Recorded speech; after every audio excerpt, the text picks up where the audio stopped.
আজি তিল চিকেন বনাব ওলাইছো আৰু মই কেনেকৈ তিল চিকেন বনাও আহকচোন মোৰ পাকঘৰলৈ। প্ৰথমতে মই কেৰাহী এটা গৰম কৰিছোঁ, তাতে মিঠাতেল অলপ কম পৰিমাণে দি দিলোঁ আৰু কাটি থোৱা পিঁয়াজখিনিও দি অলপ সময় ভাজিলোঁ আৰু আধা কেজি মাংস আনিছিলোঁ, মাংসখিনিও দি দিলোঁ। মাংসখিনি ভাজি থাকিম যেতিয়ালৈকে মাংসৰ কালাৰটো চেঞ্জ হৈ নাযায়।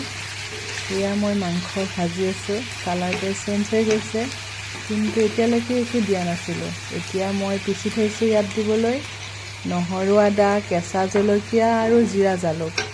ইয়াত কিনা একো মছলাই নিদিওঁ, অলপমান নিমখ দিলোঁ সোৱাদ অনুসাৰে আৰু অলপমান হালধি দিলোঁ।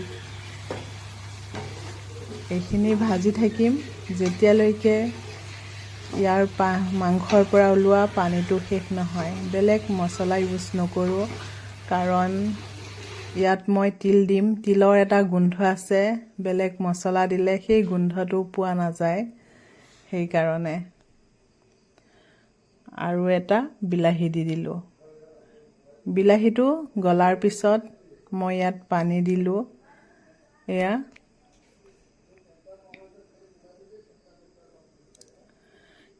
এতিয়া অলপ সময় কাৰণে উতলিব দিম।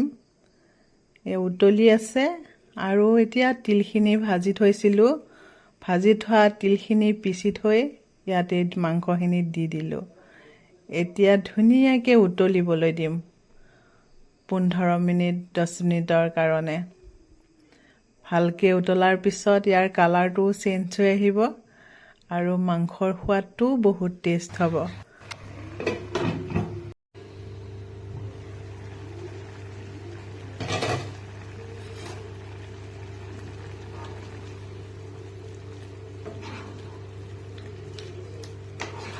মাংস ৰেডি হৈ গ'ল, দেখিছেনে? কালাৰটো ইমান ধুনীয়া হৈছে আৰু খাবলৈও বহুত সোৱাদ।